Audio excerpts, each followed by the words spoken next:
எழுத்தாளர் சங்கீதப்பிரியா தக்ஷணாமூர்த்தியின் உயிரோடு உறவாடும் நேசமது பாகம் 5. கதையின் குரலாக நான் உங்கள் சங்கீதப்பிரியா தக்ஷணாமூர்த்தி.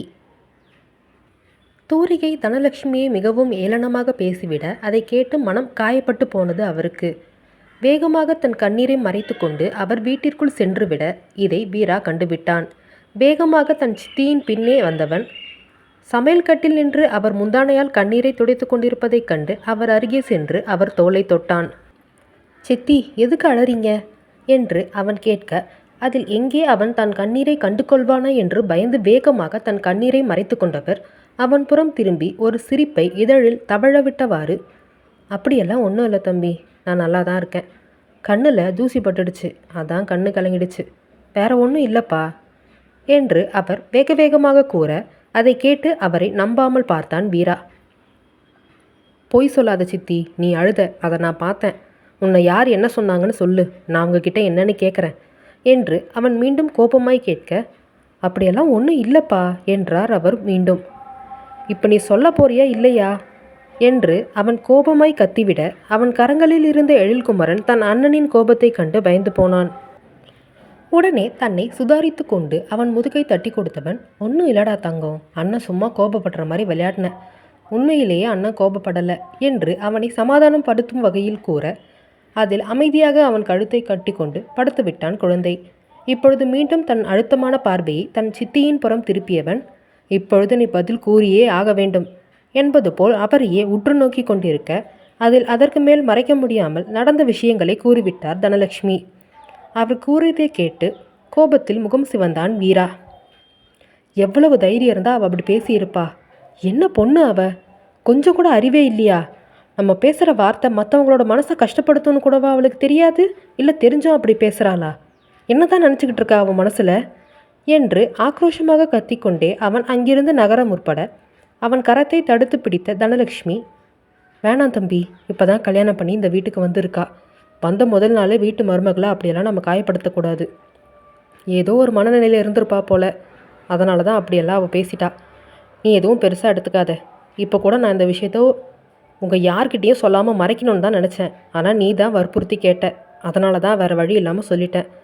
அவகிட்ட போய் இதையெல்லாம் கேட்டு சண்டை போடாதப்பா என்று அவர் அவசரமாக கூற, வாய்க்கு வந்ததெல்லாம் அவள் பேசுவா, அதை கேட்டுக்கிட்டு நம்ம அமைதியாக இருக்கணுமா? நீ என்ன சித்தி இப்படி பேசுகிற?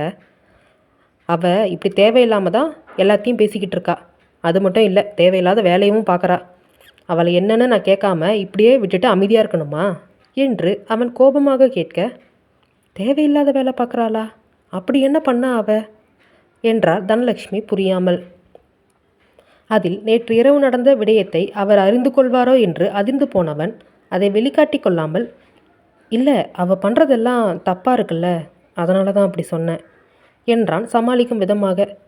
அதில் ஒரு பெருமூச்சை ஒன்றை வெளியிட்டவர், அவளை இப்போதைக்கு எதுவும் சொல்லாத தம்பி, சின்ன பொண்ணு, நம்மளோட இடத்துல பொருந்தி போகிற அளவுக்கு அவளுக்கு இன்னும் பக்குவம் இல்லை, போக போக பழகிக்குவா, தேவையில்லாமல் போய் அவகிட்ட சண்டை போடாத, புரியுதா என்று அவர் மீண்டும் அழுத்தமாய் கூற, வேறு வழியின்றி சரி என்று தலையசைத்தான் வீரா. ஆனால் உள்ளுக்குள் கோபம் கொழுந்து விட்டு எரிந்து கொண்டிருந்தது அவனுக்கு.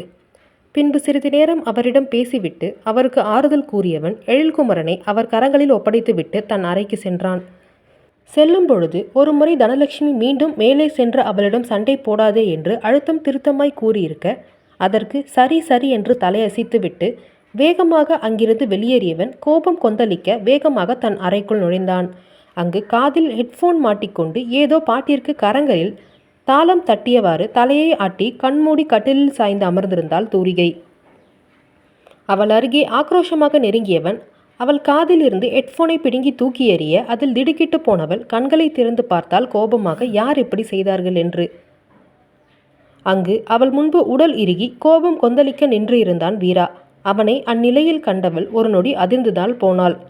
உடனே தன்னை சுதாரித்து கொண்டவள், எதுக்காக இப்படி பிஹேவ் பண்ணுறீங்க? நான் பாட்டு கேட்டுட்டு இருக்கேன்னு தெரியுது இல்லை, கொஞ்சம் கூட மேனஸே தெரியாமல் இப்படி தூக்கி வீசி எறிகிறீங்க என்று அவள் கோபமாக கேட்க, அவள் முழங்கையே பிடித்து அவளை எழுப்பி ஆக்ரோஷமாக நிற்க வைத்தவன், என்னடி நினச்சிக்கிட்டு இருக்க உன் மனசில் என்றான் உருமல் குரலில். அவன் கூறியதை கேட்டு புரியாமல் அவனை பார்த்தாள் தூரிகா. எதுக்காக இப்படி என் கையை பிடிச்சி வச்சிருக்கீங்க? எனக்கு வலிக்குது, விடுங்க என்று அவன் கரத்தில் இருந்து தன் கரங்களை விடுவித்து கொள்ளும் நோக்கில் அவள் விலக நினைக்க அவள் எதிர்ப்புகளையெல்லாம் தூசி போல் தட்டியவன், உன்னை தாண்டி கேட்குறேன், என்ன நினச்சிக்கிட்டு இருக்க உன் மனசில்? வாய் இருக்குன்னு என்ன வேணாலும் உன் இஷ்டத்துக்கு பேசுவியா?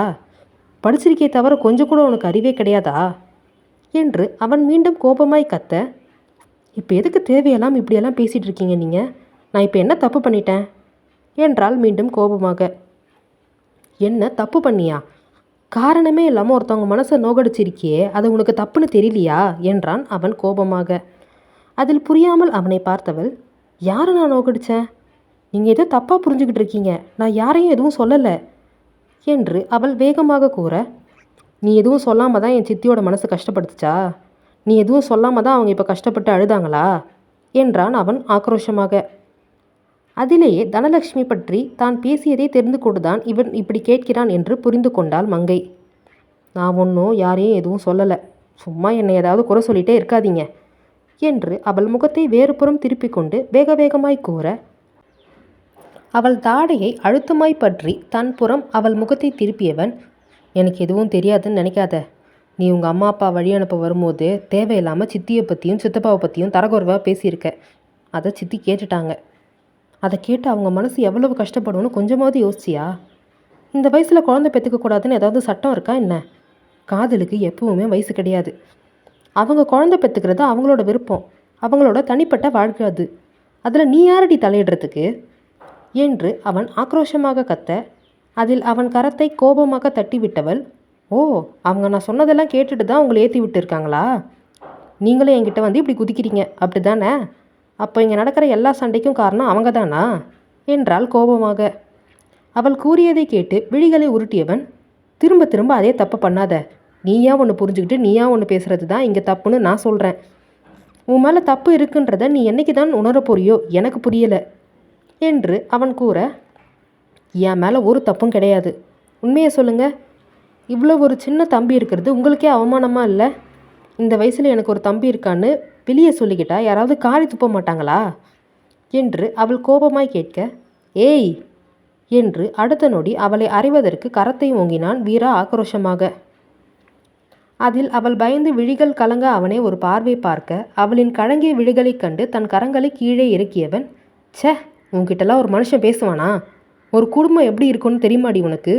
அன்போடவும் பாசத்தோடவும் மற்றவங்களோட அரவணைப்பும் இது எல்லாம் சேர்ந்து வாடுது தாண்டி குடும்பம். அதுவும் அதுக்கு பேர் தான் கூட்டு குடும்பம். உனக்கு அதை பற்றி எங்கேருந்து தெரிய போகுது? எனக்கு இவ்வளோ சின்ன வயசில் தம்பி இருக்கான்னு சொல்லிக்க எனக்கு எந்த அவமானமும் கிடையாது. அதை பற்றி நீ கவலைப்பட வேண்டிய அவசியமும் உனக்கு கிடையாது. அவனை எனக்கு தம்பின்னு சொல்கிறத விட என் குழந்தைனை தாண்டி சொல்லணும். சின்ன புள்ளடி அவன். அவனை வச்சு ஒரு பிரச்சனையை உருவாக்குற என்று அவன் கோபமாய் கேட்க, உங்களுக்கு வேணால் அவ்வளவு சின்ன பையனை தம்பின்னு சொல்லிக்கிறதுல பிரச்சனை இல்லாமல் இருக்கலாம். ஆனால் எனக்கு அவனை என்னோடய புருஷனோட தம்பின்னு சொல்கிறதுக்கு அவமானமாக தான் இருக்குது. யார்கிட்டையாவது இதை நான் போய் சொன்னால் என்ன தான் எல்லோரும் கேலி பண்ணி சிரிப்பாங்க என்று அவள் கோபமாய் கூற, மற்றவங்க பேசுவாங்கங்கிறதுக்காக நம்மளோட வாழ்க்கையை நம்மளால் அவங்களுக்காக மாற்றிக்கிட்டு இருக்க முடியாது, புரியுதா என்று அவன் ஆக்ரோஷமாக கூற, இப்போ என்ன தான் நீங்கள் சொல்ல வரீங்க என்றாள் இவள் சலிப்பாக. இந்த கேள்வியை நான் தாண்டி உங்ககிட்ட கேட்கணும். எவ்வளோ நாளைக்கு இந்த மாதிரி ஆட்டம் ஆடலான்னு முடிவு பண்ணியிருக்க? இங்கே பாரு, தேவையில்லாமல் என் குடும்பத்துக்குள்ளே பிரச்சனையை கிளப்பணும்னு நினைக்காத. இனிமேல் உன்னாலும் என் குடும்பத்தில் இருக்க யாருக்காவது மனசு கஷ்டப்படுதுன்னு எனக்கு தெரிஞ்சுது, அப்புறம் நடக்கிறதே வேற என்று ஆக்ரோஷமாக கூறிவிட்டு அவன் அங்கிருந்து நகர்ந்து விட, செல்லும் அவனை பார்த்தவளுக்கு வாழ்க்கையே வெறுத்து போனது போல் தோன்றியது அந்நொடி.